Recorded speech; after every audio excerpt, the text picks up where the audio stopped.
Hello students, आपके अपने YouTube channel peak point पर हार्दिक स्वागत है। हम मैथमेटिक्स में अनुपात और समानुपात की चर्चा कर रहे थे। यहाँ हम सभी एग्जाम के लिए एसएससी, सीटेट है, बैंक है, रेलवे है, सभी स्टेट पब्लिक की जो भी एग्जाम है, इन सभी के लिए जो भी मैथमेटिक्स, रीजनिंग और जो भी अन्य जैसे जीके है, जीएस है, ये सभी सब्जेक्ट यहाँ हम कंप्लीट करने वाले हैं। और यहाँ हम मैथमेटिक्स में चर्चा कर रहे थे अनुपात समानुपात की, और उसमें हमने कुछ क्वेश्चन हल कर लिए थे। अब उसके आगे के जो क्वेश्चन हैं वो आज हम इस क्लास में देखते हैं। अब हम चलते हैं आगे। जो प्रश्न है हमारे पास में वो है, एक महाविद्यालय में लड़कों और लड़कियों का जो अनुपात है वो हमारे पास में है 5:3 है। कितना है? 5:3 है। लड़के और लड़कियों का अनुपात इसने दिया है कि महाविद्यालय में 5:3 के अनुपात में लड़के और लड़कियां हैं।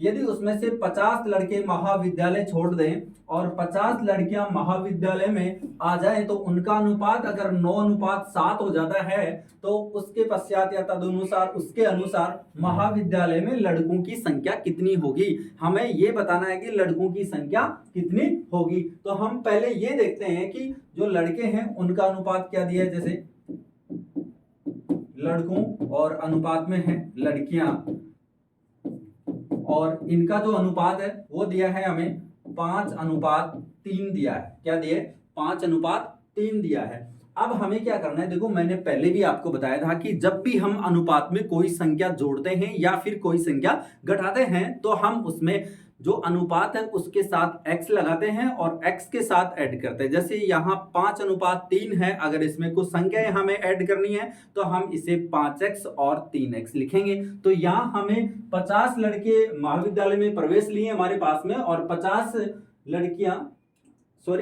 लड़के महाविद्यालय छोड़कर गए और 50 लड़कियां महाविद्यालय में आई हैं। तो हमें दोनों में 50-50 जोड़ना है। तो हम इसे क्या लिखेंगे? 5x और इसे लिखेंगे 3x। अब ये कह रहा है, प्रश्न के अनुसार हम लिखते हैं कि अगर मान लो महाविद्यालय में जो लड़कों की संख्या है वो ये है कि 50 लड़के और आ जाते हैं तो 5x, और इसमें क्या है 50 लड़के छोड़ रहे हैं तो यहाँ -50 करेंगे। हम क्या करेंगे? -50 करेंगे। तो यहाँ 5x -50 बटा, क्योंकि हम नया अनुपात निकाल रहे हैं। नया अनुपात हमारे पास में क्या है? देखो 9:7 है। 50 लड़कियां महाविद्यालय में आ जाए तो लड़कियों के अनुपात को हमने लिखा था 3x, तो यहाँ 3x + 50 लिखेंगे। और यहाँ हम देखते हैं कि हमारे पास में क्या आएगा, नया अनुपात 9:7 है, तो यानी 9/7। अब हम यहाँ से x का मान निकाल लें और x को यहाँ रख दें, 5x के साथ मल्टीप्लाई कर दें तो हमारे पास में क्या आ जाएगा? जो लड़कों की संख्या है वो हमारे पास में आ जाएगा। इसे हल करते हैं, इसे बोलते हैं वज्र गुणा। इस 7 को ऊपर वाले से गुणा करना है 5x - 50 को, और 3x + 50 को 9 से गुणा करना है। अगर इसको इससे मल्टीप्लाई करते हैं तो हमारे पास क्या आएगा? 35x। देखो 7 को 5x से मल्टीप्लाई करते हैं तो 35x, और फिर 50 को 7 से करते हैं तो 350 बराबर। अब इस 3x को 9 से करते हैं तो हमारे पास क्या आएगा? 27x आ जाएगा। और 50 को अगर हम 9 से मल्टीप्लाई करते हैं तो 9 × 5 = 45, यानी हमारे पास आ जाएगा 450। अब हम यहाँ से देखो x का मान निकालते हैं। ये 35x है और ये 27x है। जो भी x की संख्या है उनको एक साइड कर लेते हैं, और जो विदाउट x है, बिना x की संख्या है, उन्हें हम एक साइड कर लेते हैं। तो ये देखो 35x और ये -27x, और ये हम लिख लेते हैं 450 + 350। तो ये हमारे पास आ गया 8x बच गया। 35 में से 27 जाएगा तो 8 बचेगा, और ये हो गया हमारे पास में 800। यानी x का मान कितना आ गया? अरे 100 आ गया। x का मान हमारे पास में 100 आ गया। अब हमें क्या पूछा था? महाविद्यालय में, उस महाविद्यालय में लड़कों की संख्या, अतः महाविद्यालय में लड़कों की संख्या क्या होगी? लड़कों की संख्या, जो लड़कों की संख्या है वो हमारे पास कितनी है? 5x थी। x की जगह हम रख देते हैं 100, तो 5 × 100 यानी हमारे पास क्या आ जाएगा? 500 आ जाएगा। ये किस ऑप्शन में दिया है? ये ऑप्शन नंबर 3 में हमारे पास में क्या है? 5x है। क्या है? 5x, 500 आएगा। 5x का क्या आएगा? 500 आएगा। तो हमारे पास ऑप्शन नंबर 3 सही होगा, 500। अब हम चलते हैं, देखो इसी टाइप के प्रश्न एसएससी, जीडी, 10+2, रेलवे, इन सभी एग्जाम में पूछे जाते हैं। अब हम इसी टाइप का एक क्वेश्चन और लेते हैं, उसमें चलते हैं। तो यहां देखते हैं जो प्रश्न है हमारे पास में, दी गई दो असमान संख्याओं में से प्रत्येक छोटी संख्या का आधा घटाया गया है, फिर परिणामी संख्याओं में बड़ी वाली छोटी वाली संख्या से 5 गुना है, तो बड़ी संख्या का छोटी संख्या से अनुपात क्या है। क्या बड़ी क्या छोटी, ये सब कुछ इसमें पूछ रहा है, तो आपको इस प्रश्न के लिए कोई टेंशन लेने की जरूरत नहीं है। बहुत ही इजी प्रश्न है ये, और इसको हम आसान ट्रिक से यहाँ हल करने वाले हैं। और यहाँ हम ये देखते हैं इस प्रश्न के लिए कि देखो, जो पहली लाइन है इसको पहले इसी को हम पढ़ते हैं, फिर इसके बाद दूसरी लाइन पे चलते हैं। अगर आप पूरा प्रश्न एक साथ हल करने की कोशिश करते हैं तो फिर आप कंफ्यूज हो जाते हैं। यहाँ तो हम यहाँ देखते हैं कि दो असमान संख्याएं हैं, तो हम ये लिख लेते हैं कि ये कोई बड़ी संख्या है, ये फिर क्या है, कोई छोटी संख्या है हमारे पास में। एक साइड हम लिख लेते हैं बड़ी और एक साइड लिख लेते हैं छोटी संख्या। हमारे पास ये संख्याएं दी नहीं है कि कोई संख्या कोई 5 3 ऐसे कोई दी नहीं है, लेकिन फिर भी हम यहाँ ये कहने वाले हैं कि x और y मान लेते हैं। तो बड़ी संख्या x है और छोटी संख्या हमारे पास y है। अब ये ऐसे बोल रहा है कि दी गई असमान संख्याओं में से प्रत्येक से छोटी संख्या का आधा घटा दिया जाए। अगर छोटी संख्या y है तो इसका आधा करेंगे तो y बटा 2। किसी भी संख्या का आधा करने के लिए हम उसमें 2 का भाग देते हैं। तो हम यहाँ क्या करने, बड़ी संख्या जो है उसमें से और छोटी संख्या है उसमें से छोटी संख्या का आधा घटाना है हमें। और आगे क्या पूछा है, फिर परिणामी संख्याओं में बड़ी वाली छोटी वाली संख्या से 5 गुना है। यानी जो गुणा में दिया हुआ हो, इसका मतलब वो अनुपात दिया हुआ है। एक कोई संख्या 1 है और दूसरी संख्या के लिए हमें कहा गया है कि वो 5 गुना है, इसका मतलब एक का 1 इकाई मान है तो दूसरी का 5 इकाई मान है। तो हम यहाँ ये करने वाले हैं कि जो छोटी संख्या है y, उसका आधा दोनों संख्याओं में से घटा देते हैं।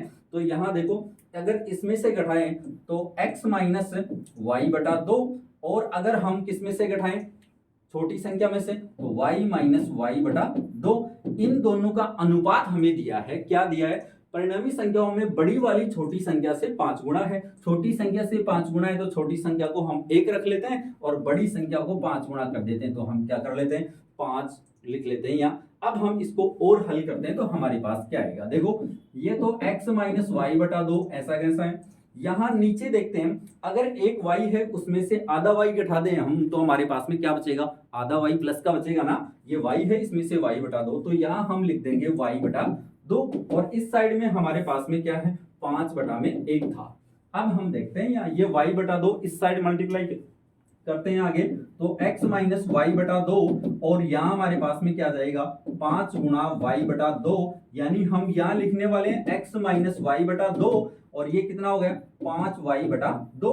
अब ये y बटा 2 है, ये 5y बटा 2 है, इस y बटा 2 को भी हम उसी साइड ले जाते हैं। तो हम क्या लिख देंगे, इसको लिख सकते हैं x बराबर 5y बटा 2 और प्लस का y बटा 2, यानी x बराबर, यहाँ हम लिख सकते हैं इसको कितना, 6y बटा 2 लिख सकते हैं। इस y को इस साइड लेके आए, क्यों लेके आ रहे हैं इस साइड, क्योंकि हमें बड़ी संख्या और छोटी संख्या का अनुपात ज्ञात करना है। बड़ी संख्या हमारे पास x है, छोटी संख्या y है, यानी हमें x अनुपात y ज्ञात करना है। तो हम इस y को अगर इस साइड लेके आए तो ये x बटा y हो गया, और ये हमारे पास आ गया 3 बटा में 1 आ गया। अगर 2 से इसको काट दे तो हमारे पास में जो फाइनली जो रिजल्ट आया है x अनुपात y, वो कितना आया है, 3 अनुपात 1 आया है। ये इतना बड़ा आपको इसलिए कराया गया है कि कैलकुलेशन आपको अच्छे से समझ में आए। हम इसके कैलकुलेशन बीच में हम छोड़ भी सकते हैं कुछ। देखो यहाँ ये कैलकुलेशन लिखता ही नहीं, मैं यहाँ से डायरेक्ट ही मैं ये स्टेप लिख सकता था और यहाँ से डायरेक्ट मैं ये स्टेप लिख सकता था। ये सिर्फ आपको समझाने के लिए इतना बड़ा किया गया है। तो इसका जो आंसर होगा 3 अनुपात 1, यानी ऑप्शन नंबर 3 इसका सही होगा। अब हम चलते हैं अगले प्रश्न पर, और जो अगला प्रश्न हमारे पास है वो क्या है, दो संख्याओं के योगफल और उनके अंतर का अनुपात 5 अनुपात 1 है। तो बड़ी संख्या और छोटी संख्या के बीच का जो अनुपात है वो हमें ज्ञात करना है कि बड़ी संख्या और छोटी संख्या के बीच का अनुपात क्या होगा।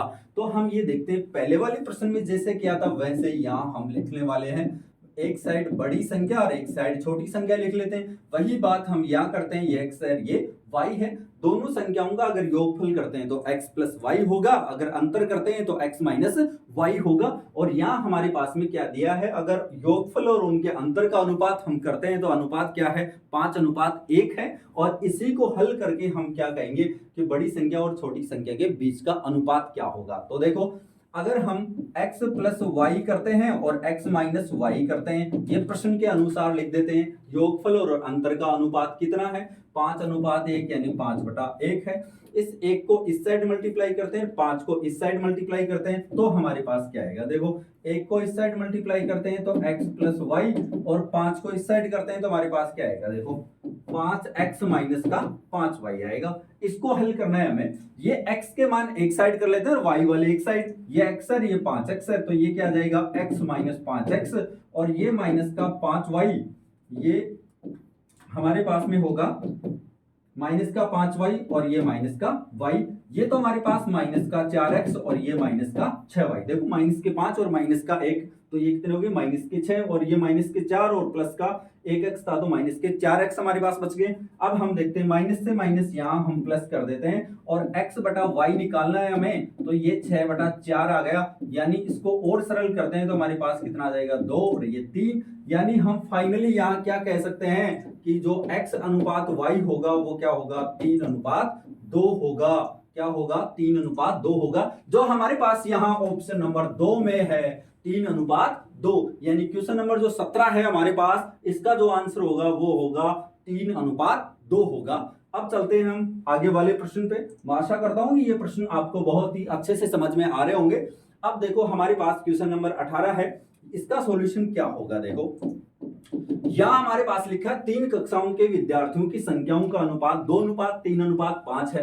प्रत्येक कक्षा में 40 विद्यार्थी बढ़ा दिए जाने पर यह अनुपात 4 अनुपात 5 अनुपात 7 हो जाता है। प्रारंभ में कुल विद्यार्थियों की संख्या कितनी थी?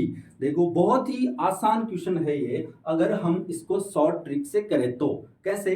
देखो पहले तो ये देख लेते हैं कि पहले पुराना अनुपात लिखते हैं। पुराना अनुपात क्या होगा? पुराना अनुपात क्या है? 2 अनुपात 3 अनुपात 5। अब हम हमारे पास जो नया अनुपात है वो क्या होगा? नया अनुपात, जो नया अनुपात है वो होगा हमारे पास में 4 अनुपात 5 अनुपात 7 होगा। 4 अनुपात 5 अनुपात 7 हो जाएगा। कब हो जाएगा? जब प्रत्येक कक्षा में 40 विद्यार्थी और जोड़ दिए जाएं। प्रत्येक कक्षा में हम 40 विद्यार्थी जोड़ रहे हैं, यहाँ ध्यान से सुनना, और अनुपात में देखते हैं हम अनुपात में क्या डिफरेंस है। तो देखो हम 2 से अगर 4 पर आते हैं तो हमारे पास प्लस 2 इकाई की वृद्धि हो रही है यहाँ। अगर 3 से हम 5 पे आते हैं तो हमारे पास प्लस 2 इकाई की वृद्धि हो रही है। अगर 5 से हम 7 पर आते हैं तो हमारे पास 2 इकाई की वृद्धि हो रही है। प्रत्येक में हम 40 विद्यार्थी ऐड कर रहे हैं, और अनुपात में हमारे पास जो अंतर है वो 2 इकाई का है। यानी जो विद्यार्थी हैं उनमें तो अंतर है 40 का, और अनुपातों में अंतर है 2 का। यानी 2 यूनिट के बराबर कितना है? 40 है। मैंने पहले वाली क्लास में भी ये बताया था, अगर अनुपात के प्रश्न में हमें 1 इकाई का मान मिल जाए तो हम उसकी सारी समस्याओं का हल कर सकते हैं। तो यहाँ देखो हमारे पास क्या होगा? 2 अनुपात है हमारे पास, 2 यूनिट है, और इसका मान किसके बराबर हो जाएगा? फिर 40 के बराबर। क्यों? हमें ये दिया है कि 40 विद्यार्थी बढ़ा रहे हैं, तो अनुपातों में कितनी वृद्धि हो रही है? 2 इकाई की हो रही है। तो इसका मतलब 2 यूनिट किसके बराबर? 40 के बराबर। तो 1 यूनिट 20 के बराबर। अब देखो ये क्या पूछ रहा है, उसका आंसर हम बहुत ही सहज और सरल तरीके से देते हैं। कुल विद्यार्थियों की संख्या बताइए। पहले जो प्रारंभ में कुल विद्यार्थियों की संख्या कितनी है? मैंने यही कहा था, अगर किसी भी अनुपात की निकालनी हो संख्या या अंक जो ज्ञात करने हैं, उनको अगर एक एक का ज्ञात करना हो तो उससे मल्टीप्लाई कर देते हैं। अगर सभी का निकालना है तो सभी अनुपातों का हम टोटल करते हैं और उसको फिर 1 इकाई के मान से गुणा कर देते हैं, तो हमारे पास में जो भी रिजल्ट होगा वो आ जाएगा। तो हम देखते हैं, तो कुल विद्यार्थी देखो, कुल अनुपात देखते हैं पहले। कुल अनुपात क्या होगा? कुल अनुपात 2 + 3 + 5 यानी 10 यूनिट होगा। और अब हम देखते हैं कुल विद्यार्थी क्या होंगे हमारे पास में? जो कुल विद्यार्थी होंगे वो होंगे हमारे पास में 10 × 20 यानी 200 विद्यार्थी होंगे। कितने विद्यार्थी होंगे हमारे पास में? 200। प्रारंभ में कितने विद्यार्थी थे? 200 विद्यार्थी। यहां हमारे पास में ऑप्शन नंबर 3 में दिया है 200, तो यहां क्वेश्चन नंबर 18 का जो आंसर होगा वो होगा 200, यानी ऑप्शन नंबर 3 सही होगा। मैं आशा करता हूं कि ये प्रश्न आपको बहुत ही अच्छे से समझ में आया होगा। जब भी आपको ये दिया हुआ हो अनुपातों की वृद्धि हो रही है या अनुपातों में कमी हो रही है, कक्षा में विद्यार्थी बढ़ाए जा रहे हैं, कक्षा में विद्यार्थी घटाए जा रहे हैं, तो आप एक बार गौर से पुराने और नए अनुपात को अवश्य देखेंगे और उसी के बाद उसको हल करेंगे। अब हम चलते हैं अगले प्रश्न पर, और अगला प्रश्न क्या है हमारे पास में? देखो दिखने में बहुत ही आसान अनुपात 4 की पावर 3.5 ये ऐसे लिखा है। 4 की पावर 3.5 और अनुपात 2 की पावर 5 उतना ही है जितना, यानी इनका जो है सरल अनुपात ज्ञात करना है। दिखने में बहुत छोटा सा क्वेश्चन लग रहा है, लेकिन मैं ये जानता हूं कि कई विद्यार्थी इस कॉन्सेप्ट से बाहर हैं, तो यहां हम उस कॉन्सेप्ट को क्लियर करते हैं कि इसको कैसे हल करेंगे हम। देखो यहां देखो, पहले मैं आपको एक चीज सिखाता हूं। ये 4 है, इसको क्या लिख सकते हैं हम, 2 की पावर 2 लिख सकते हैं। क्या लिख सकते हैं, 2 की पावर 2 लिख सकते हैं। अब अगर 4 की पावर मैं 3.5 लगा दूं तो इस साइड भी लगाना होगा, 2 की पावर 2, इसकी पावर 3.5 लगाना होगा। अब देखते हैं 4 की पावर 3.5 है और यहां देखो 2 की पावर 2 है, फिर इसकी पावर 3.5 है। तो ये जो गाते हैं इनको हम गुणा कर सकते हैं। अगर इनको गुणा करते हैं यानी 3.5 को 2 से गुणा करते हैं, और इस 3.5 को हम अगर 2 से मल्टीप्लाई करते हैं, गुणा करते हैं, तो हमारे पास 7 आ जाता है। तो इसका मतलब क्या हुआ, 2 की पावर 7।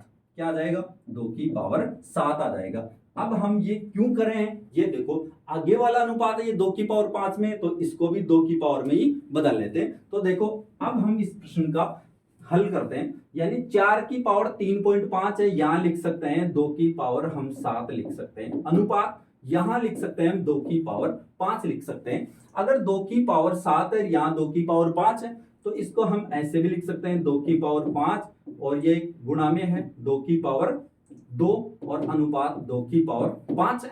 अब अनुपात में ये 2 की पावर 5 से 2 की पावर 5 कैंसिल हो गया, तो यहां हमारे पास बच गया 2 की पावर 2 अनुपात 1 बच गया। 2 की पावर 2 को हम लिख सकते हैं 4 और अनुपात 1, यानी इसका जो फाइनली आंसर आया वो क्या है, 4 अनुपात 1। ये कौन से ऑप्शन में, ऑप्शन नंबर 1 में 4 अनुपात 1 है। मैं आशा करता हूं कि ये प्रश्न भी आपको बहुत ही अच्छे से समझ में आया होगा।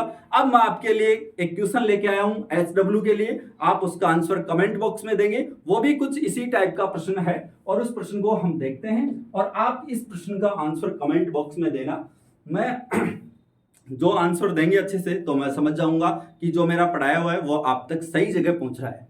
देखो प्रश्न है हमारे पास में, 2 की पावर 1.5 अनुपात 2 की पावर 0.5 का अनुपात निम्न में से किसके बराबर है। 2 की पावर 1.5 अनुपात 2 की पावर 0.5। आप इसका आंसर कमेंट बॉक्स में देंगे, मैं आपको इस प्रश्न का सॉल्यूशन अगली क्लास में बताऊंगा। Thank you.